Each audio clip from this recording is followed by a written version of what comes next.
Bonjour à tous, c'est Gilles Mancillon, je venais vous saluer aujourd'hui, je vous remercie de venir écouter ce que j'ai à dire.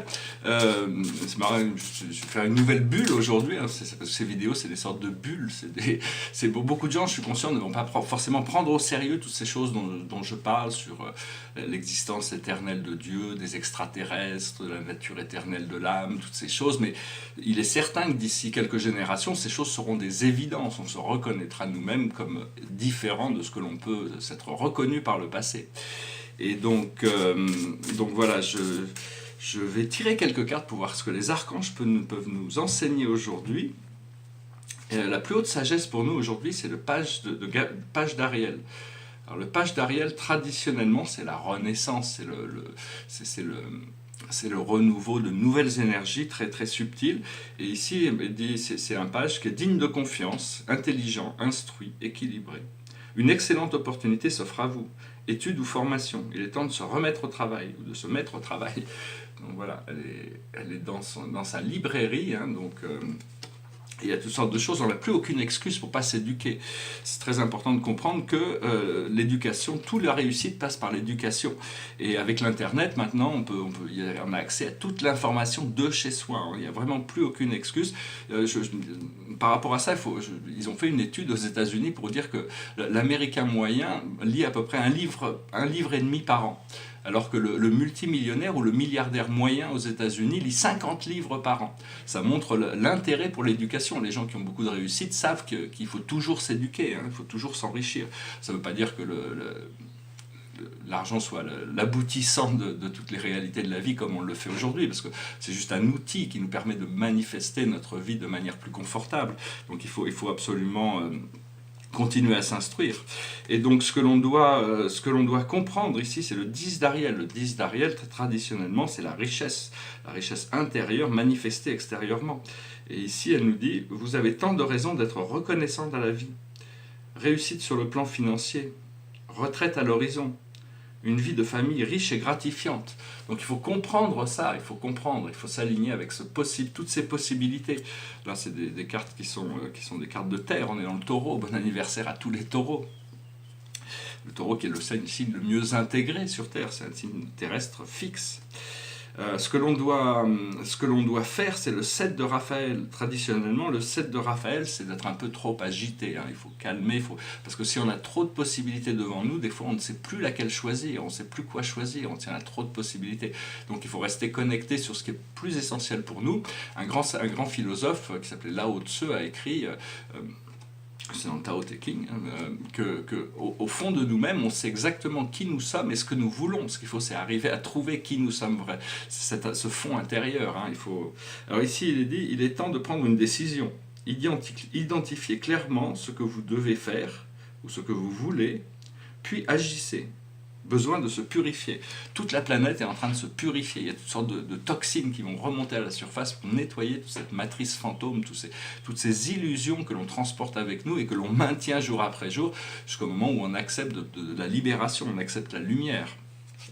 Et le message général pour nous, c'est une carte majeure, c'est la décision, ce qui est traditionnellement la carte du diable, du matérialisme. Et ici, c'est l'archange Jophiel. Et elle nous dit, libérez-vous de tout ce qui vous empêche d'aller de l'avant. Besoin de se purifier, encore une fois. Inquiétude injustifiée, induite par le manque de confiance en soi. Alors ici, c'est un magnifique archange qui libère des oiseaux de leur cage. Hein. Donc c'est vraiment, c'est la décision, en prenant cette décision. Donc il y a vraiment un besoin de purification qui est... Oui, c'est ça, je voulais aborder quelques sujets brièvement. C'est qu'il faut abandonner toutes les idées, parce qu'on a des auto-jugements sur nous-mêmes qui sont conscients ou inconscients, qui sont par rapport à la culpabilité, à la honte, à l'inadéquatie, au doute, à nos peurs, à toutes ces choses. Et tout ça, ça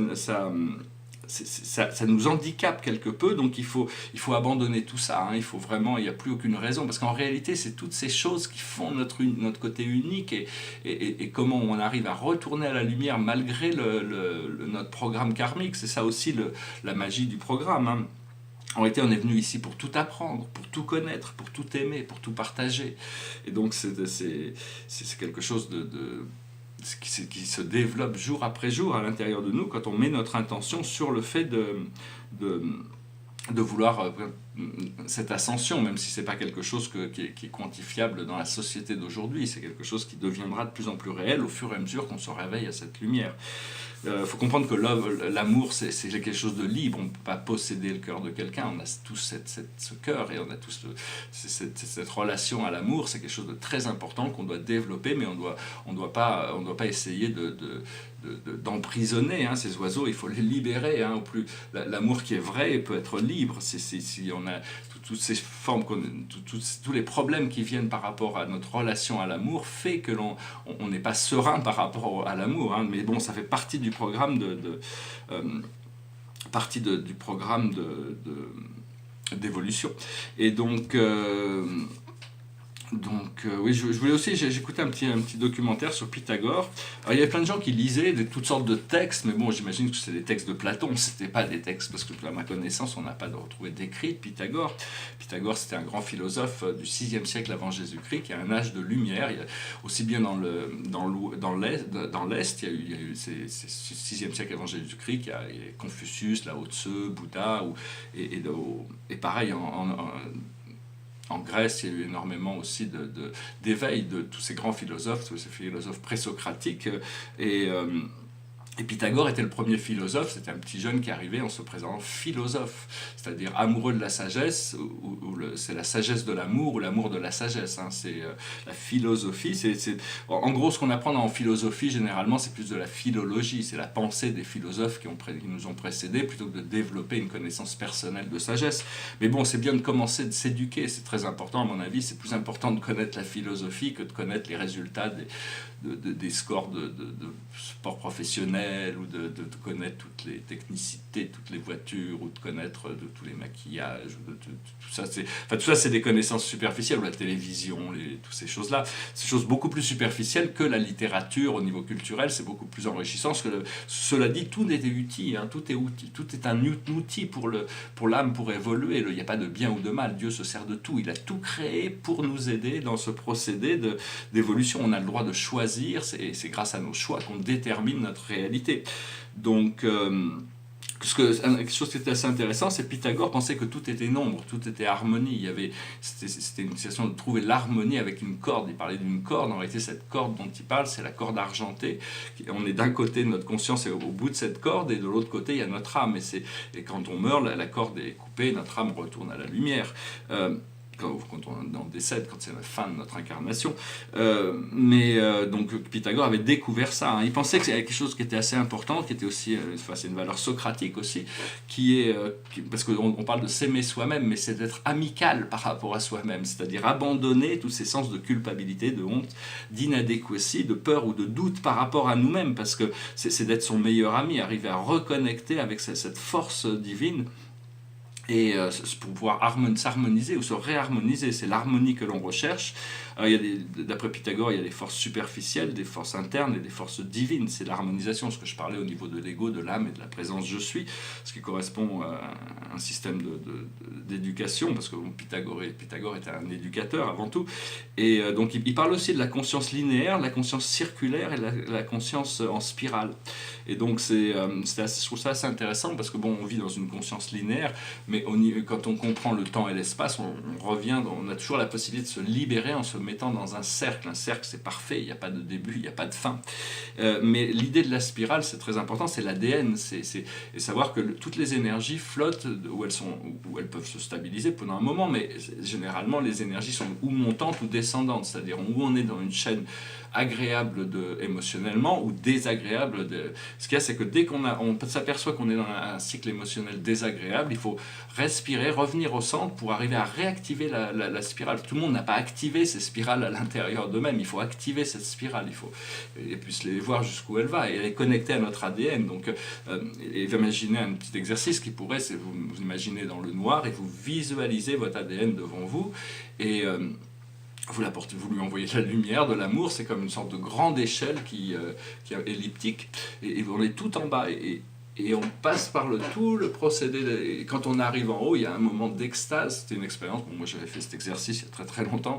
Mais bon, je travaille avec mon ADN. L'ADN, c'est quelque chose de merveilleux, inconnu encore. Et donc, on va pouvoir en reprofiter de toutes sortes d'idées. Je voulais chanter une chanson, mais j'ai pas réussi à imprimer les paroles. Donc je ne veux pas mal la chanter. Je la chanterai la prochaine fois. Et voilà, le tableau derrière moi, c'est le premier tableau que j'ai peint en France, c'est sur les 7 grandes familles spirituelles. Bon, tout ça, c'est des choses qui d'ici 100 ou 200 ans, seront intégrées dans la conscience de l'humanité. Savoir qu'on vit dans un univers beaucoup plus grandiose et merveilleux que tout ce qu'on peut imaginer. C'est parce qu'on est dans notre aquarium, hein. On est un peu des poissons qui vivent dans un aquarium, et on vient leur parler de l'océan, mais l'océan, pour eux, l'océan n'a jamais existé, ne peut pas exister. Il n'y a que l'aquarium qui existe. Mais on s'aperçoit, quand les voiles tombent, on se reconnaît, on retrouve cette connexion, cet amour, cette lumière et cette sagesse qui vient de toutes ces présences invisibles aussi, qui sont là, qui ont été envoyées par Dieu, par notre Créateur, pour nous assister, nous aider dans notre processus de réintégration de cette nature éternelle et divine. Voilà, j'espère que ce message aura été intéressant pour vous. Je vous remercie, je vous souhaite une excellente journée, je vous dis à très bientôt. Namasté.